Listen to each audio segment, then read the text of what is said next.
Senhor, quem morará em vosso monte santo?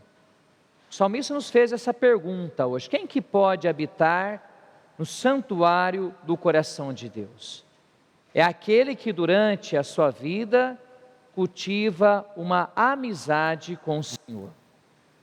A amizade, ela implica relação, a amizade, ela implica confiança, ela implica abertura de coração. Então nós somos chamados ao longo da nossa vida, em primeiro lugar, a confiar em Deus. A palavra confiança é a fé. A fé é o meu relacionamento, o nosso relacionamento com Deus que veio ao nosso encontro e se revelou como Senhor de misericórdia e de justiça. A fé não é possível segundo as nossas forças, em primeiro lugar, mas graças ao poder de Deus que age na nossa vida. Deus fala por meio da criação, pois no princípio Deus criou o céu e a terra, mas falou na história da humanidade por meio do nosso pai na fé, Abraão, por meio dos patriarcas, dos profetas, e no ápice, no clímax da história da salvação, por meio de seu Filho unigênito, Jesus Cristo, nosso Senhor, como nós podemos ver em Hebreus capítulo 1. A liturgia durante esta semana tem nos apresentado a figura de Abraão.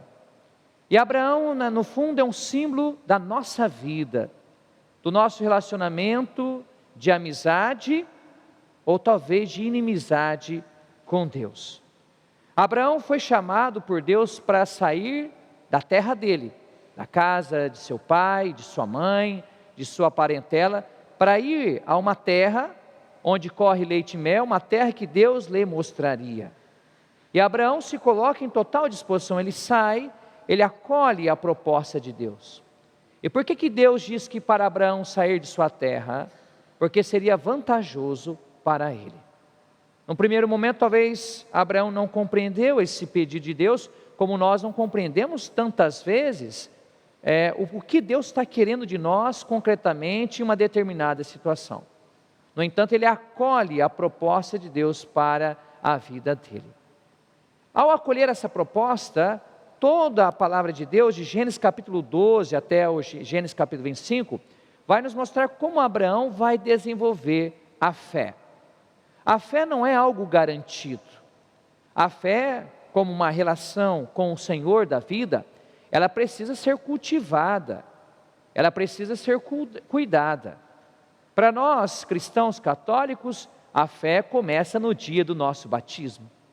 Nós fomos batizados em nome do Pai e do Filho e do Espírito Santo. E foi plantada em nossa alma, na nossa interioridade, a semente da fé. Porém, se essa semente, ela não é cuidada, ela não é regada, ela não é nutrida, a semente faz o quê? A semente morre, a semente seca. Nós não devemos olhar os outros cuja fé secaram ou a fé que eles perderam, mas a nossa fé. Como anda o nosso relacionamento com o Senhor? E como que nós cultivamos a nossa fé? Na medida que nós permitimos Deus ser Deus na nossa vida. Deus prometeu para Abraão, em Gênesis capítulo 12, de 1 a 5, que ele seria uma bênção. Ser tu uma bênção, Abraão. E Abraão vai ser uma bênção porque ele seria pai de nações, de povos. E todos aqueles que abençoassem Abraão seriam abençoados. Os que o amaldiçoassem seriam amaldiçoados. Mas como que Abraão pode ser pai de nações, se a sua mulher Sarai, que ainda não teve o nome modificado, como nós lemos a partir de Gênesis capítulo 11, versículo 27, ela é estéril? Como isso pode acontecer? Então nós, ao lermos esses versículos da Sagrada Escritura, é a curiosidade que toma conta de nosso coração. Ora, se Deus prometeu, e a palavra de Deus é verdadeira, essa promessa irá se realizar na vida de Abraão. Mas nós fazemos a pergunta: será que Abraão esperará pela promessa? Será que ele confiará na palavra do Senhor? Ao contrário, por exemplo, de Adão e Eva, que não confiaram em Deus, de Caim, que matou o seu irmão Abel, ou dos filhos de Deus que quiseram possuir as filhas dos homens, como nós temos em Gênesis capítulo 6 a 9, ou como aqueles da torre de Babel, que quiseram desafiar o Senhor construindo uma torre que atingisse os céus, como nós vemos lá no capítulo 11. Abraão então vai ter que experimentar esse processo de purificação. Hoje na primeira leitura, nós vemos uma possibilidade, porque Ló, que era sobrinho de Abraão, chamado na Bíblia como irmão, porque no hebraico irmão era o primo, o parente próximo, nós vemos aqui que Ló e Abraão, cada um vão para um lado. Está descartada a hipótese de que Ló poderia ser o descendente de Abraão. Seria uma solução humana, não é? Para que, se a minha mulher é estéril, se eu tenho idade avançada, eu posso adotar o meu sobrinho para ser o meu descendente. Isso era possível na época, no Oriente Próximo antigo. E nessa situação, quando Ló vai para um outro caminho, nós já sabemos que não vai ser Ló. E se nós lermos todo o ciclo de Abraão, veremos que Ló, em primeiro lugar, vai ser descartado. Depois Eliezer de Damasco, e Deus vai dizer para Abraão: não vai ser esse teu servo, Abraão. Depois Sarai pede para sua escrava Agar ter relações sexuais com Abraão, porque isso era permitido para que Abraão tivesse um filho, Ismael. Deus vai dizer: não vai ser Ismael, porque todas essas são soluções humanas. E aí nós vemos que Ló, ao ir para a região de Sodoma e Gomorra, Abraão vai morar junto ao carvalho de Mambré.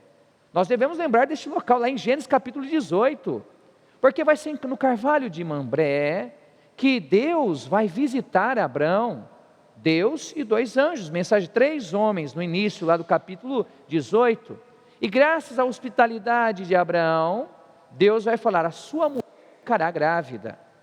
Mas aí Sara, ela ri no escondido, e aí então, porque Sara riu no seu interior, ela que escutava a conversa, Deus falou: daqui 1 ano vai se realizar a promessa, e o filho vai chamar Isaac, que no hebraico é Itzhak. Itzhak significa ele ou ela riu, ou seja, o próprio filho vai levar o nome da risada, do riso de Sara.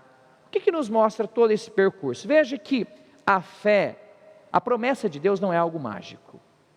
Sabe, hoje a gente vem à igreja, as pessoas vêm à igreja, pedem uma coisa para Deus, quer que Deus realize imediatamente. Não, a fé, ela exige tempo, ela exige purificação. Quantos anos Abraão teve que esperar para que Isaac nascesse? Vocês sabem? O padre é estudioso, sabe, 25 anos.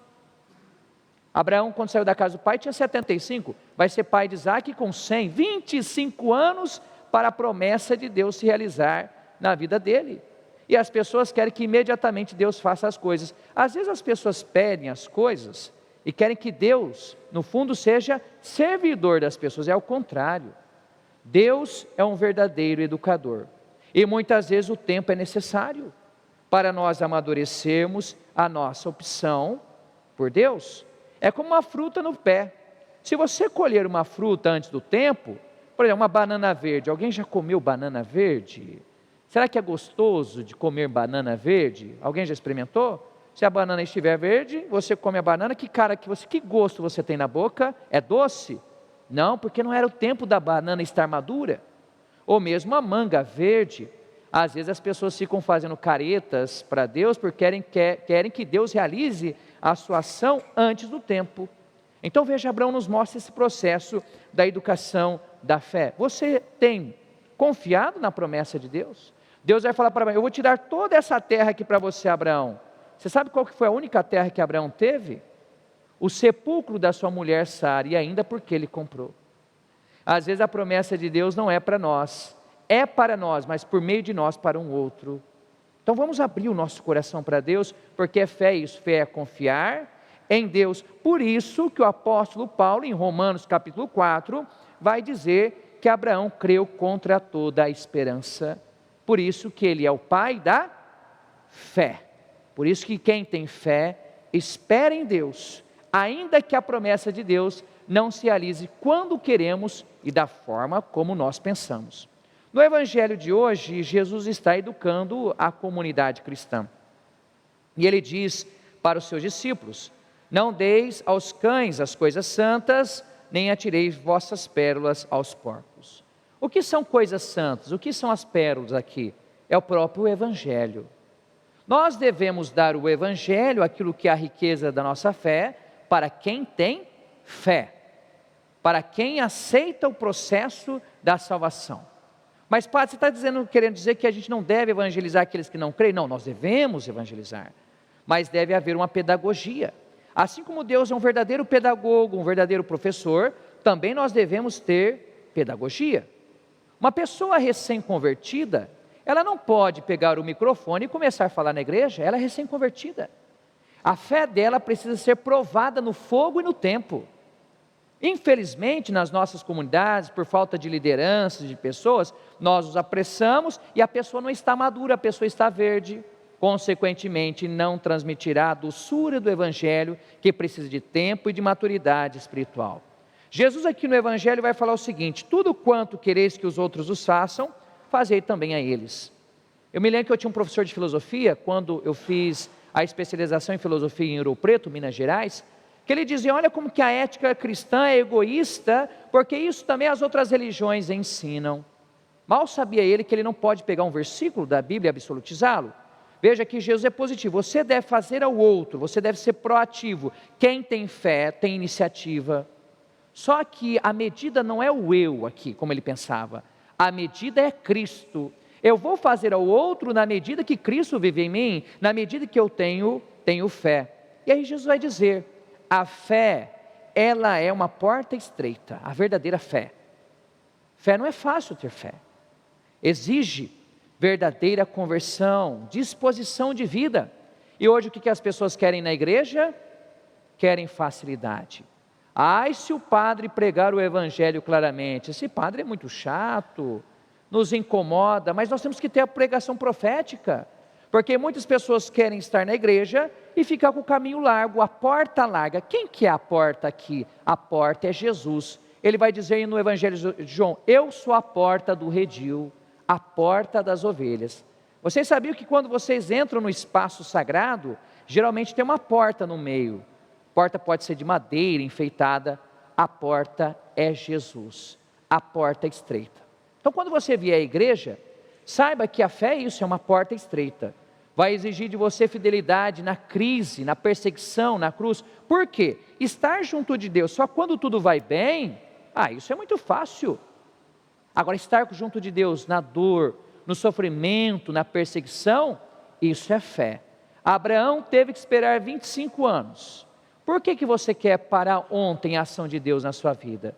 Talvez Deus vai pedir para você 1 ano, 2, 3 anos, não importa. O importante é estar junto com Cristo, passar por essa porta estreita, sabendo que Ele deu a nós coisas santas. Quais são essas coisas santas? A palavra, a Eucaristia, a vida em comunidade, que gera em nós fé e não apenas sentimento passageiro.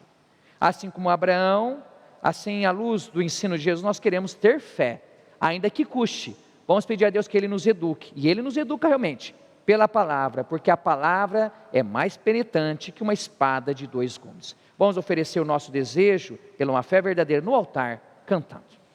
Este programa tem o apoio dos nossos benfeitores. Seja você também um benfeitor, evangelizando com a gente. 0 operadora 11 4200 8080.